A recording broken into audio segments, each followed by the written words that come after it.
Hello guys, so the Elephone U Pro review is progressing and I have finally collected enough camera evidence to give you a quick impression about how it performs, so let's get right into it. So the Elephone U Pro comes with two 13 megapixel sensors on the rear, of which one is a color sensor and the other one operates in a monochrome mode.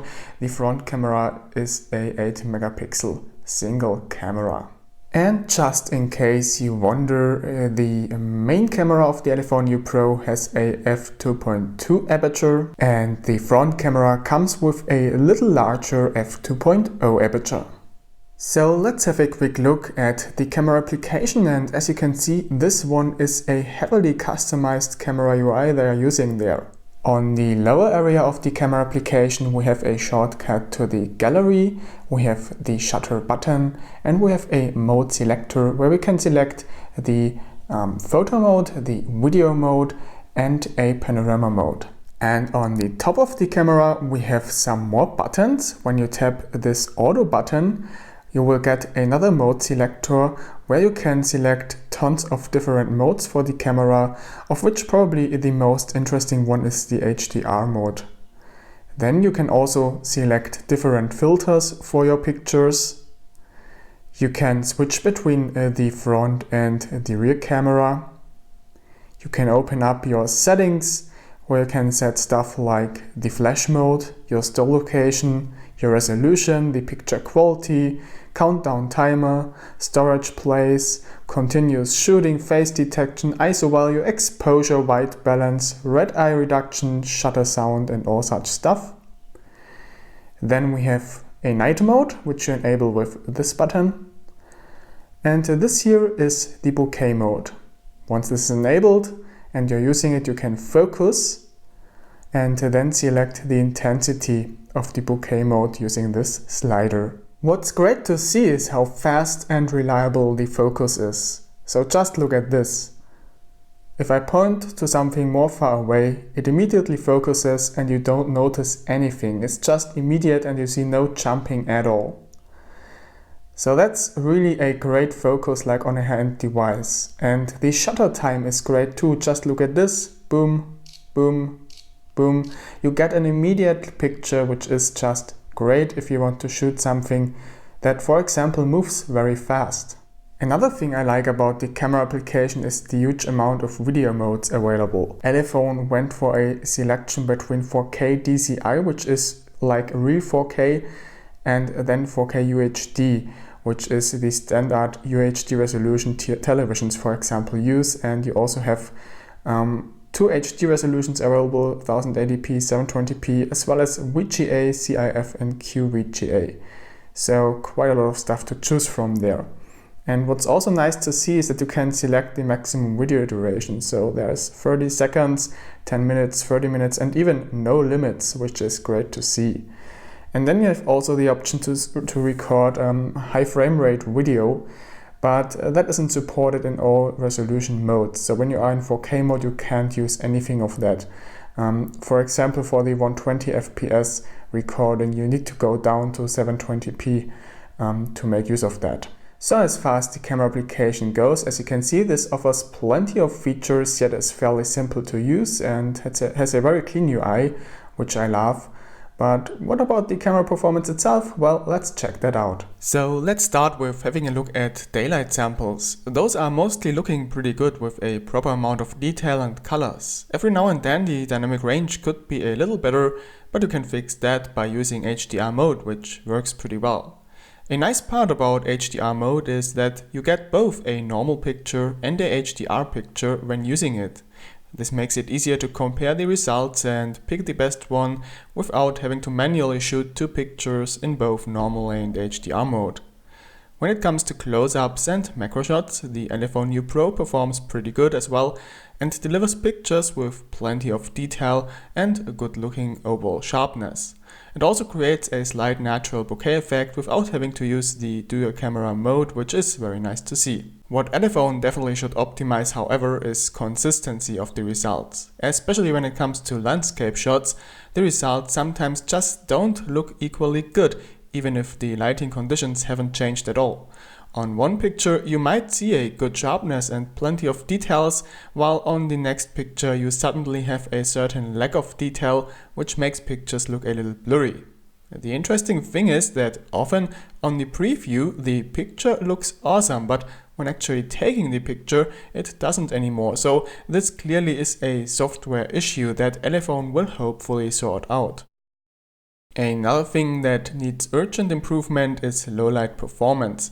As soon as there isn't enough light available, the camera literally fails and doesn't deliver any usable results anymore. Now at the price tag you are paying for this phone, this really is unacceptable. And it's a shame too, since in the past Elephone have created cheaper phones with a better low light performance, the Elephone P8 for example. But when considering how well the camera can perform at daylight, I am pretty sure that this is not a sensor issue, but just a thing of software optimization. So let's just hope they will be able to fix that, since those low light shots are one of the biggest reasons not to get the Elephone U Pro. Unfortunately, the LED flash can only make up for better low light shots under certain circumstances. If you are close to the subject, results mostly look very decent. The flash does a great job lighting up the scene without causing overexposure, blurriness or fogginess, and also the colors don't wash out. But still, if you for example try to light up a full room with the flash, the camera fails, creates tons of ugly noise and just very unsightly results that are totally unusable. When it comes to the dual camera, it's great to see that this one is real, and when having a look at those samples you can see that it is capable of creating a nice looking bokeh effect that can seriously enhance your pictures. It often does an impressively good job detecting the contours of the subject, even when the lighting conditions are kinda complicated. However, once more, it's consistency of the results that causes headaches. The bokeh results by far don't always look as good as the initial samples I've shown you. It's kind of a 50-50 chance to get a usable result, and quite often you will have to try numerous times with varying distances and angles to get a nice looking result. So contrary to, for example, the OnePlus 5T's camera, this one isn't for the quick bokeh shot. You need to gather some experience to know what will work and what won't. Anyhow, considering that this is Elephone's first real dual camera and it was tested using the very first public firmware revision, I am positive that they will be able to improve the overall performance significantly, not just bokeh mode, but camera performance in general. When it comes to the front camera, this one creates very usable results at daylight, and you can even add a bokeh effect to portraits when you use the function for that is available in the gallery editing tools. When it comes to low light performance, the camera unfortunately sucks as soon as there isn't enough light available anymore. It creates just noise and unsharp images, and there is a screen flash feature, but this one unfortunately can't help much there. When it comes to videos, the Elephone U Pro surprises. The records actually look quite good. Quality isn't the best out there obviously, but it's usable. And the only issue is that in 4K mode, videos look a little reddish, which vanishes in Full HD mode. Videos are actually free from any stutter, which is important, and that is even the case when you use filters on your videos, which are added in real time when recording them. What's really impressive is how well they got the continuous autofocus working on the U Pro. It's extremely fast and accurate. You almost never notice that it's focusing. You just get an instant sharp picture even when panning fast between a close subject and a faraway subject. What's a little disappointing is that there is no image stabilization for videos. It would be nice if Elephone could implement EIS with some upcoming update.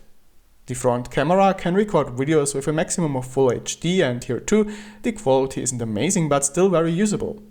Something Elephone should improve is the audio of videos. The quality itself is okay and just should be a little louder. However, the noise cancelling is too aggressive. It just tries to filter out too much of the background noises, which sometimes wreaks havoc on your own voice too. So what's the bottom line? Well, the camera isn't extremely bad and not a total failure, but it still is a disappointment because at a price of between 350 to 380 euros, this one has far too many ugly issues that phones from Xiaomi, for example the similar spec Mi Note 3, don't have. Anyhow, hardware-wise, it also has a lot of potential which just isn't fully utilized yet, so from now it will be all about updates. Elephone need to improve the camera with each and every OTA release. The question is if they will be succeeding with that.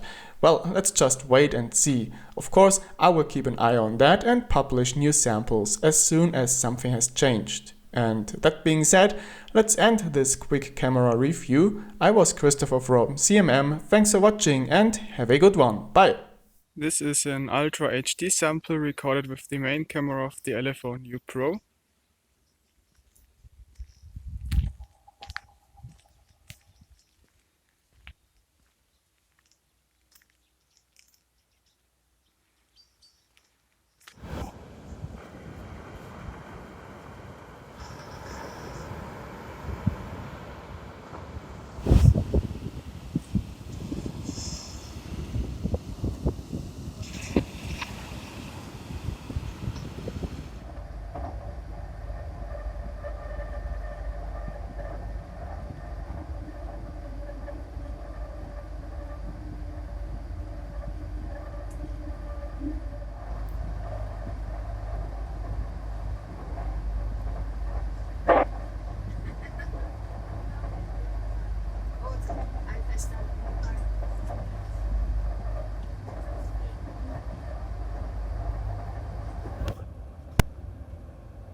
This is a full HD sample recorded on the main camera of the Elephone U Pro.